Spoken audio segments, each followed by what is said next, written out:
Hi hello friends, இன்றைக்கி நம்ம பார்க்க போகிற ரெசிபி பாஸ்தா. இதுக்காக நான் ஒரு பவுல் பாஸ்தா எடுத்துருக்கேன். அது ஒரு பாத்திரம் தண்ணி சூடு பண்ணி இந்த பாஸ்தாவை அதுக்குள்ளே போடணும். அதுக்கு முன்னாடி ஒரு ஸ்பூன் எண்ணெய் ஊற்றிக்கிறேன், கொஞ்சமாக சால்ட்டு போட்டுக்கிறேன். நல்லா தண்ணி கொதிச்சதும் இந்த கப்பில் இருக்கிற பாஸ்தாவை இந்த தண்ணியில் சேர்த்துக்கணும். சேர்த்துட்டு நல்லா கொதிக்க வைக்கணும். பாஸ்தா நல்லா வேகணும். நல்லா கிளறி விட்டுக்கலாம்.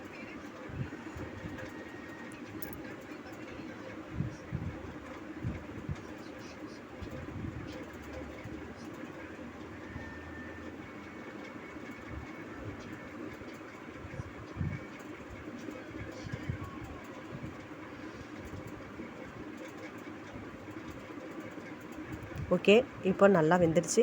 இப்போ தனியாக இதை எடுத்து வச்சுக்கலாம். இப்போது இதை தண்ணி வடித்து அதில் கொஞ்சம் பச்சை தண்ணி ஊற்றி வைக்கணும். அப்போ தான் அது ஒன்றோட ஒன்று ஒட்டாது. அதுக்காக தான் இது. இப்போது நான் ஒரு வானல் வச்சுக்கிறேன். அதில் கொஞ்சமாக எண்ணெய் ஊற்றிக்கிறேன். ஒரு 2 ஸ்பூன் அளவுக்கு ஊற்றிக்கிறேன்.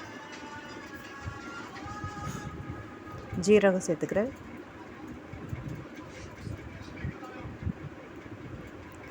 இப்போ பொடியாக கட் பண்ணி வச்சுருக்கிறேன் பச்சை மிளகாய் சேர்த்துக்கிறேன். 5-6 பல் பூண்டு அதை பொடியாக கட் பண்ணி வச்சுருக்கேன், அது இதோட சேர்த்துக்கிறேன். இப்போது இதை நல்லா வதக்கிக்கணும்.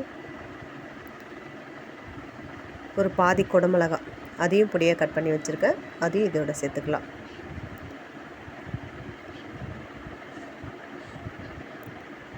வதக்கிட்டு ஒரு வெங்காயம் பொடி பொடியாக கட் பண்ணி வச்சுருக்கேன், அதையும் இதோட சேர்த்து நல்லா வதக்கிடலாம்.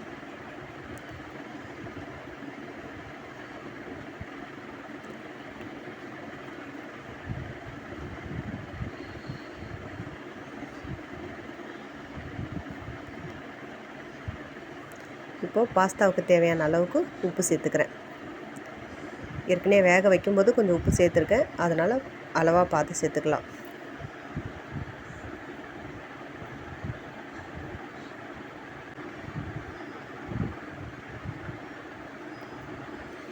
இப்போது 1 ஸ்பூன் வெறும் மிளகாத்தூள் சேர்த்துக்கிறேன்.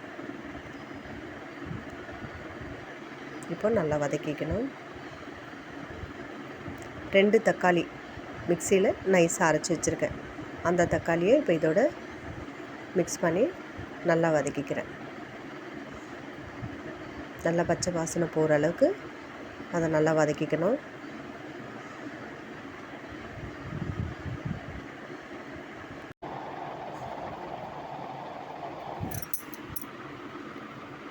இப்போது கொஞ்சம் தண்ணி மிக்ஸ் பண்ணிக்கிறேன்.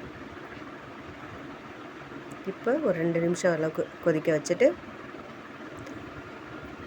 இப்போ வேக வச்சு தனியாக எடுத்து வச்சுருக்க பாஸ்தாவை இப்போ இதோட சேர்த்துக்கலாம். சேர்த்து இப்போ நல்லா கிளறி விட்டுக்கணும்.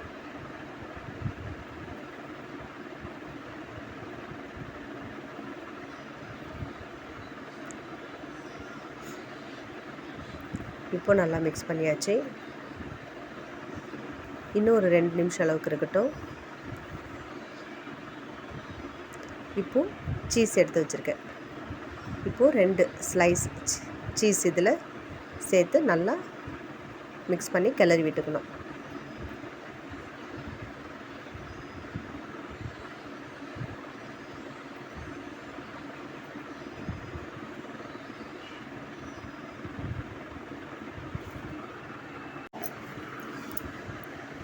இப்போ நல்லா கிளறி விட்டாச்சு. இன்னும் 2 மினிட்ஸில் பாஸ்தா ரெடி ஆகிடும். அவ்வளோதாங்க. இப்போது பொடியாக கட் பண்ணி வச்சுருக்கிறேன் கொத்தமல்லியை சேர்த்துக்கிறேன். சுட சுட பாஸ்தா ரெடி. நம்ம சேனலில் லைக் பண்ணுங்கள், ஷேர் பண்ணுங்கள், கமெண்ட் பண்ணுங்கள். மறக்காமல் சப்ஸ்கிரைப் பண்ணிவிடுங்க. தேங்க்யூ.